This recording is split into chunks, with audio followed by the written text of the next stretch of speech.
ಕೇಸಿನ ವಿವರ ನೀಡ್ತಾ ಇದ್ದಾರೆ ಅಶೋಕ್ ಹಾರನಹಳ್ಳಿ. ಆಪ್ತ ಸಹಾಯಕನ ಮೂಲಕ ದೂರು ನೀಡಲಾಗಿದೆ. ದೂರಿನಲ್ಲಿ ದೂರುದಾರರ ಸಹಿ ಇಲ್ಲ. ಅಶೋಕ್ ಹಾರನಹಳ್ಳಿ ಅವರ ವಾದ ಇದು. ಆಪ್ತ ಸಹಾಯಕನ ಮೂಲಕ ದೂರು ಕೊಟ್ಟಿದ್ದಾರೆ. ಯಾರು ದೂರುದಾರರಿದ್ದಾರಲ್ಲ, ದೂರಿನ ಪ್ರತಿಯಲ್ಲಿ ಅವರ ಸಹಿ ಇಲ್ಲ.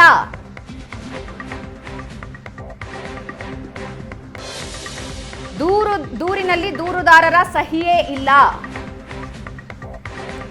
ಕೇಸಿನ ವಿವರ ನೀಡ್ತಾ ಇದ್ದಾರೆ ಅಶೋಕ್ ಹಾರನಹಳ್ಳಿ. ನಿನ್ನೆಯಿಂದ ಏನಾಗಿತ್ತು ಅನ್ನೋದು ನೀವೆಲ್ಲರೂ ಗಮನಿಸಿದ್ದೀರಿ. ಸದನದಲ್ಲಿ ಅವಾಚ್ಯ ಶಬ್ದ ಬಳಕೆಯಾಯಿತು ಅಂತ ಲಕ್ಷ್ಮೀ ಹೆಬ್ಬಾಳ್ಕರ್ ಆರೋಪಿಸುತ್ತಾರೆ. ಒಂದು ಕಡೆ ಕಾಂಗ್ರೆಸ್, ಮತ್ತೊಂದು ಕಡೆ ಬಿಜೆಪಿ ನಾಯಕರು ವಾಗ್ಯುದ್ಧಕ್ಕೆ ಇಳಿತಾರೆ. ಅದಾದ ಮೇಲೆ ಕೇಸ್ ದಾಖಲಾಗುತ್ತೆ. ಕೇಸ್ ದಾಖಲಾದ ಕೆಲವೇ ಹೊತ್ತಿನಲ್ಲಿ ಸಿಟಿ ರವಿ ಅವರ ಬಂಧನ ಆಗತ್ತೆ. ಹಿರೇಬಾಗೇವಾಡಿ ಕರ್ಕೊಂಡು ಹೋಗ್ತಾರೆ ಅಂತ ಹೇಳಲಾಗ್ತಿತ್ತು. ಆದರೆ ಹಿರೇಬಾಗೇವಾಡಿ ಲಕ್ಷ್ಮೀ ಹೆಬ್ಬಾಳ್ಕರ್ ಅವರ ಕ್ಷೇತ್ರದಲ್ಲೇ ಬರುತ್ತೆ. ಹಾಗಾಗಿ ಖಾನಾಪುರದ ಠಾಣೆಗೆ ಕರ್ಕೊಂಡು ಹೋಗ್ತಾರೆ. ಠಾಣೆಗೆ ಕರ್ಕೊಂಡು ಹೋಗಿ ಬಿಜೆಪಿ ನಾಯಕರಲ್ಲಿಗೆ ಬರ್ತಾರೆ, ಲಾಯರ್ ಬರ್ತಾರೆ, ಕೇಸ್ ಬಗ್ಗೆ ಚರ್ಚೆ ಮಾಡ್ತಾರೆ. ಅದಾದ್ಮೇಲೆ ಇಡೀ ರಾತ್ರಿ ಸಿಟಿ ರವಿ ಅವರನ್ನ 3 ಜಿಲ್ಲೆಗಳಲ್ಲಿ ಪೊಲೀಸರು ಸುತ್ತಿಸ್ತಾರೆ. ಅದಾದ್ಮೇಲೆ ಬೆಂಗಳೂರಿನ ಕಡೆ ಕರ್ಕೊಂಡು ಬರ್ತಾರೆ.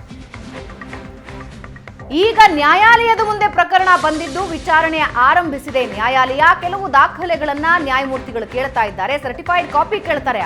ಮೊದಲಿಗೆ ಸರ್, ನ್ಯಾಯಮೂರ್ತಿಗಳಿಗೆ ಅಶೋಕ್ ಹಾರನಹಳ್ಳಿ ಹೇಳ್ತಾರೆ, ಒರಿಜಿನಲ್ ಸರ್ಟಿಫೈಡ್ ಕಾಪಿ ನಮ್ಮ ಕೈಯಲ್ಲಿಲ್ಲ, ಯಾಕಂದ್ರೆ ಅಲ್ಲಿಂದ ನಮಗೊಂದು ಸಾಫ್ಟ್ ಕಾಪಿ ಕಳಿಸಿದ್ದಾರೆ. ಆ ಸಾಫ್ಟ್ ಕಾಪಿಯ ಪ್ರಿಂಟ್ಔಟ್ ತೆಗೆದು ಕೊಟ್ಟಿದ್ದೀವಿ ಅಂತ ಹೇಳ್ತಾರೆ.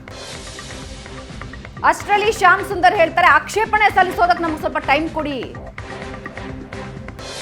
ಆಗ ನ್ಯಾಯಮೂರ್ತಿಗಳು ಹೇಳ್ತಾರೆ, ಈ ದಾಖಲೆಗಳು ಬರಲಿ, ಇದಕ್ಕೂ SIT ಏನಾದರೂ ರಚನೆ ಮಾಡ್ತಾರಾ ಸರ್ಕಾರ, ನೋಡೋಣ ಅಂತ ನ್ಯಾಯಮೂರ್ತಿಗಳು ಹೇಳ್ತಾರೆ. ಅದಕ್ಕೆ ಶ್ಯಾಮ್ ಸುಂದರ್ ಹೇಳ್ತಾರೆ, ಇಲ್ಲ SIT ಇದಕ್ಕೆ ರಚನೆ ಮಾಡಲ್ಲ ಅಂತ. ಅದಾದ ನಂತರ ಅಶೋಕ್ ಹಾರನಹಳ್ಳಿ ಮತ್ತೆ ತಮ್ಮ ವಾದ ಕಂಟಿನ್ಯೂ ಮಾಡ್ತಾರೆ. ಆಪ್ತ ಸಹಾಯಕನನ್ನ ಕಳಿಸಿ ದೂರು ದಾಖಲಿಸಲಾಗಿದೆ. ಆ ದೂರಿನಲ್ಲಿ ಲಕ್ಷ್ಮೀ ಹೆಬ್ಬಾಳ್ಕರ್ ಅವರ ಸಹಿ ಇಲ್ಲ. ದೂರಿನಲ್ಲಿ ದೂರುದಾರರ ಸಹಿ ಇಲ್ಲ. ಅಶೋಕ್ ಹಾರನಹಳ್ಳಿ ಅವರ ವಾದ ಇದು. ಕೇಸಿನ ವಿವರ ಕೇಳ್ತಾ ಇರುವ ಕೇಸಿನ ವಿವರಗಳನ್ನ ನ್ಯಾಯಮೂರ್ತಿಗಳಿಗೆ ನೀಡ್ತಾ ಇದ್ದಾರೆ ಅಶೋಕ್ ಹಾರನಹಳ್ಳಿ.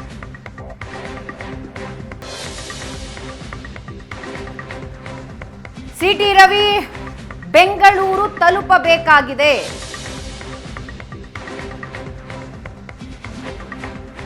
ಮತ್ತೊಂದು ಕಡೆ ಶ್ಯಾಮ್ ಸುಂದರ್ ಹೇಳ್ತಿದ್ದಾರೆ, ಆರೋಪಿ ದುರ್ವರ್ತನೆ ತೋರ್ತಿದ್ದಾರೆ, ಸಹಕಾರ ನೀಡಿಲ್ಲ ಅಂತ ಆರೋಪ. ತನಿಖೆಗೆ ಸಹಕಾರ ನೀಡಿಲ್ಲ ಅಂತ ಆರೋಪ. ರಿಮಾಂಡ್ ಅರ್ಜಿ ಅಶೋಕ್ ಹಾರನಹಳ್ಳಿ ಓದ್ತಾ ಇದ್ದಾರೆ.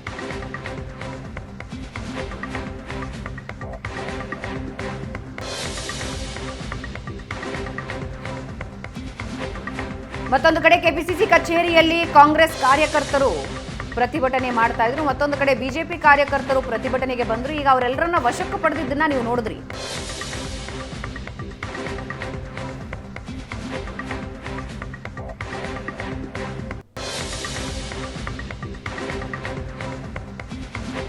ಸಿಟಿ ರವಿ ಪರ ವಕೀಲರ ವಾದ ಮಂಡನೆ. ಕೇಸ್ನ ವಿವರ ನೀಡೋದಕ್ಕೆ ವಕೀಲ ಅಶೋಕ್ ಹಾರನಹಳ್ಳಿ ಶುರು ಮಾಡಿಕೊಂಡಿದ್ದಾರೆ. ರಿಮಾಂಡ್ ಅರ್ಜಿಯಲ್ಲಿರುವ ವಿವರಗಳನ್ನ ಅಶೋಕ್ ಹಾರನಹಳ್ಳಿ ಓದ್ತಾ ಇದ್ದಾರೆ.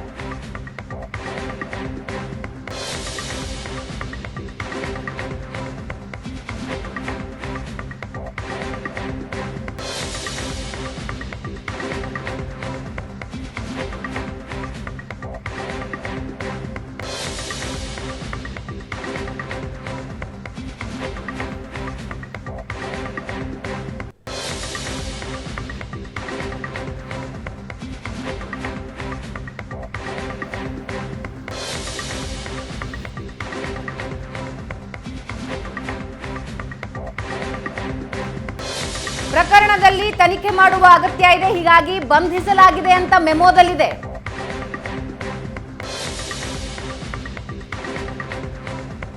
ರಾತ್ರಿ 9:30ಕ್ಕೆ ಖಾನಾಪುರ ಠಾಣೆಗೆ ಕರೆದೊಯ್ಯಲಾಗಿದೆ.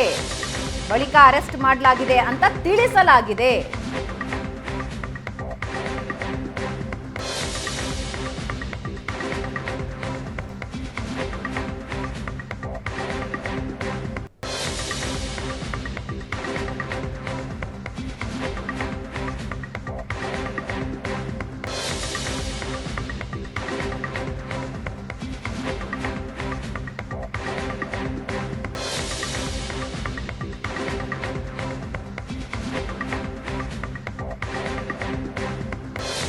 ಸುವರ್ಣಸೌಧದಲ್ಲಿ ಅರೆಸ್ಟ್ ಮಾಡಿ ಕರ್ಕೊಂಡು ಬಂದ ಮೇಲೆ ಖಾನಾಪುರ ಅಂತ ಅರೆಸ್ಟ್ ಮೆಮೋದಲ್ಲಿ ಇರೋದು.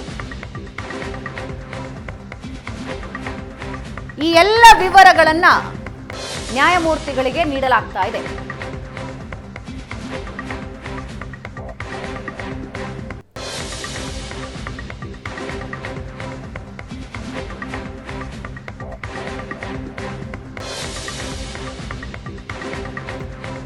ಸಾಕ್ಷಿ ನಾಶ ಮಾಡುವ ಸಾಧ್ಯತೆ ಇದೆ ಅಂದಿದ್ದಾರೆ. ವಿಧಾನ ಪರಿಷತ್ ಅಧ್ಯಕ್ಷರಿಗೆ ಮಾಹಿತಿ ನೀಡಲಾಗಿದೆ.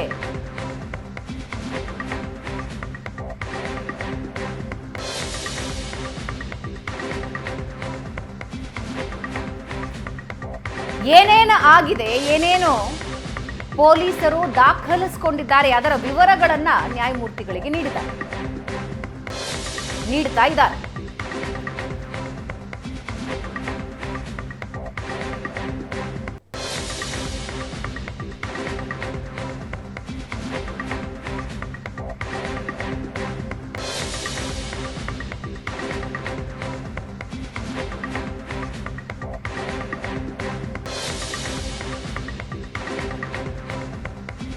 ಬಂಧಿಸದಿದ್ದಲ್ಲಿ ಪರಾರಿಯಾಗುವ ಸಾಧ್ಯತೆ, ಸಾಕ್ಷ್ಯ ನಾಶ ಮಾಡುವ ಸಾಧ್ಯತೆ ಅಂತ ಮೆನ್ಷನ್ ಮಾಡಿದ್ದಾರೆ. ಎಫ್ಐಆರ್ನ ಮಾಹಿತಿ ಸೆಕ್ಷನ್ಗಳ ಬಗ್ಗೆ ಕೋರ್ಟ್ಗೆ ಮಾಹಿತಿ ನೀಡಲಾಗ್ತಾ ಇದೆ.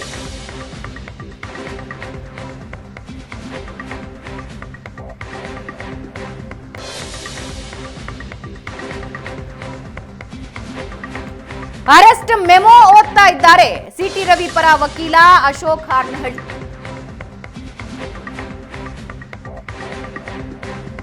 ಮಧ್ಯಂತರ ಜಾಮೀನು ನೀಡುವಂತೆ ಅಶೋಕ್ ಹಾರ್ನಹಳ್ಳಿ ಮನವಿ ಮಾಡಿದ್ದಾರೆ. ಎಫ್ಐಆರ್ನ ಮಾಹಿತಿ ಸೆಕ್ಷನ್ಗಳ ಬಗ್ಗೆ ಕೋರ್ಟ್ಗೆ ಮಾಹಿತಿ ನೀಡಿದ್ದು ಮಧ್ಯಂತರ ಜಾಮೀನು ಕೊಡಿ ಅಂತ ಅಶೋಕ್ ಹಾರ್ನಹಳ್ಳಿ ನ್ಯಾಯಮೂರ್ತಿಗಳನ್ನ ವಿನಂತಿಸಿದ್ದಾರೆ. ಅರೆಸ್ಟ್ ಮಾಡದಿದ್ದಲ್ಲಿ ಪರಾರಿಯಾಗೋ ಸಾಧ್ಯತೆ ಇದೆ ಅಂತ ಅದರಲ್ಲಿ ಮೆನ್ಷನ್ ಮಾಡಿದ್ದಾರೆ. ಸಾಕ್ಷ್ಯ ನಾಶ ಅಂತ ಮೆನ್ಷನ್ ಮಾಡಿದ್ದಾರೆ. ಅರೆಸ್ಟ್ ಮೆಮೋದಲ್ಲಿ ಏನೇನಿತ್ತೋ ಅದೆಲ್ಲವನ್ನ ಓದಿ ಮಧ್ಯಂತರ ಜಾಮೀನು ನೀಡುವಂತೆ ಮನವಿ ಮಾಡಿದ್ದಾರೆ ಸಿಟಿ ರವಿ ಪರ ವಕೀಲ ಅಶೋಕ್ ಹಾರ್ನಹಳ್ಳಿ.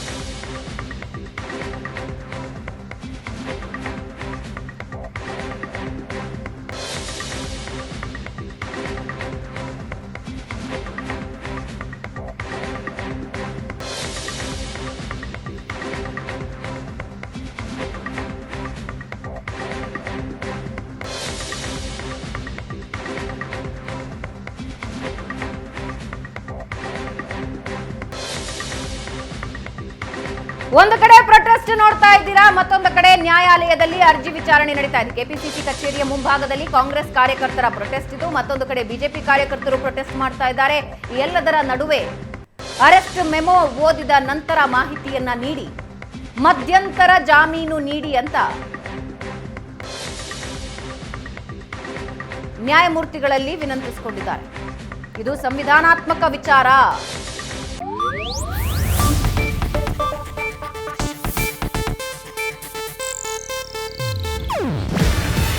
ಇದು ಏಷ್ಯಾನೆಟ್ ನ್ಯೂಸ್ ನೆಟ್ವರ್ಕ್ ಪ್ರಸ್ತುತಿ. ನೀವು ನೋಡ್ತಿದ್ದೀರಾ ಏಷ್ಯಾನೆಟ್ ಸುವರ್ಣ ನ್ಯೂಸ್.